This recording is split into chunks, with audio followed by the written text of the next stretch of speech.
Сәлеметсіздер ме, құрметті оқушылар? Бүгін сіздермен 55-ші сабақ ән өнерін өтеміз. Бірінші тапсырма, яғни жаттап ал, пікір білдір. Абай Құнанбаевтың мынандай бір тамаша өлеңін оқиық. Құлақтан кіріп бойдалар, жақсы ән мен тәтті күй, көңілге түрлі ой салар, әнді сүйсең, менше сүй.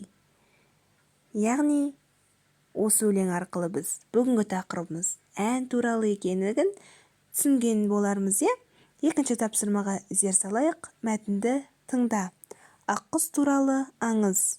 Шәмшінің шырқап салатын әдемі дауысы болмаса да, әннің табиғатын түсініп, оны тыңдаушысына жеткізе білетін әсем үні бар еді.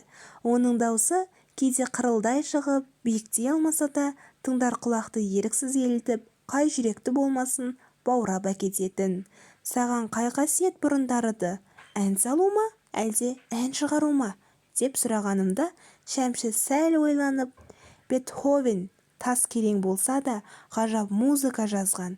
Байқадамов қазақ әндерін айтуға олақ болғанымен, нағыз қазақи әндер жазған. Өйткені бәрінің көкірегінде сайрайтын бір-бір аққұс бар, деген еді ол. Анамнан естіген хикая еді. Сол аққұс туралы әңгімемді тыңда. Алыстағы бір асқар таудың басын армандай сұлу аққұс мекендесе керек. Ол төгілте ән шырқағанда тау мүлгіп, көл тынып, аспан егіледі екен дейді. Оның әсем әнін аңсаған пенделер осы тауға ағылып, аққұстың ұядан ұшуын апталап, айлап күтіп жатады. Өзінің әніне ынтық болған жұрт мол жиналған шақта аққұс аспандап, ұшып, тау асып, бел асып, махаббат жайлы мұңлы да қуанышты әнін шырқайды. Ол небір қайғылы жүректің мұңын басып, сөнуге айналған үмітке от жағады екен дейді. Аққұстың ел жұртты тамсандырған осы даңқы қара құсқа жетіпті. Өзінен басқаның жақсы болуын қаламайтын қара құс кәріне мініп, оның көзін жоюға бел байлапты.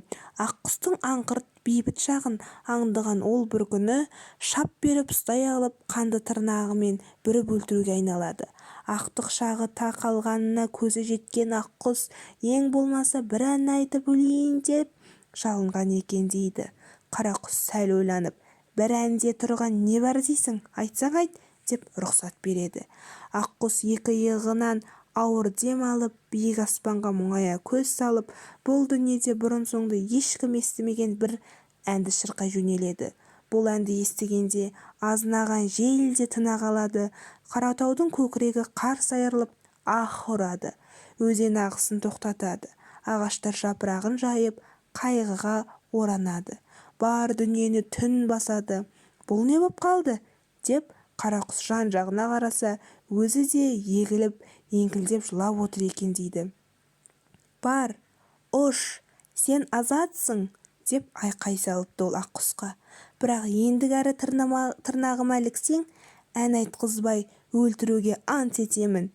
Әннің құдіреті міне осында дейтін Шәмші сөзін аяқтап, сәл күрсініп. Оразбек Бодықов шығармасы. Сөздікке зер саламыз. Тау мүлгіп, тау ұйқыға кетіп, көл тынып, көл тып-тыныш күйге түсіп, аспан егіледі, аспан жылағандай күйге түседі. Үшінші тапсырма. Мәтіндегі негізгі ойды анықта. Оқиғаның басталуы, жалғасуы, аяқталуы. Яғни, мәтінді бөліктерге бөлеміз. Төртінші тапсырма. Мәтінге сүйеніп, әннің құдіреті туралы айт.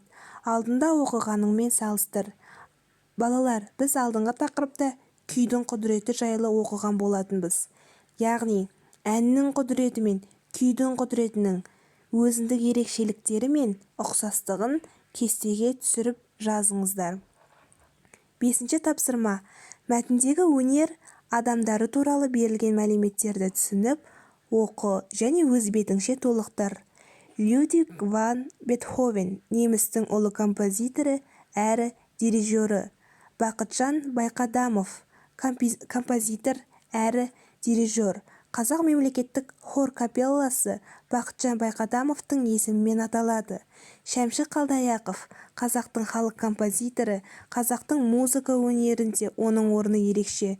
300 әннің авторы. 6-шы тапсырма. Суретке зер сал. Осы сурет саған Шәмшінің әндері деген тақырыпта сөйлеуіңе көмектесе ме? Өзің не салар едің? Яғни 5-ші тапсырма мен 6-шы тапсырманың ұқсастығы көп, екеуін байланыстырып,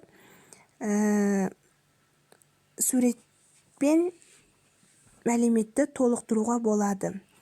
Сіздерге үйге 7-ші тапсырма беріледі, яғни Шәмшінің әндері деген тақырыпта сөйлеуге дайындаламыз. Яғни Шәмші Қалдаяқов кім, оның қандай әндерін білесіңдер, халық композиторды неліктен жақсы көреді.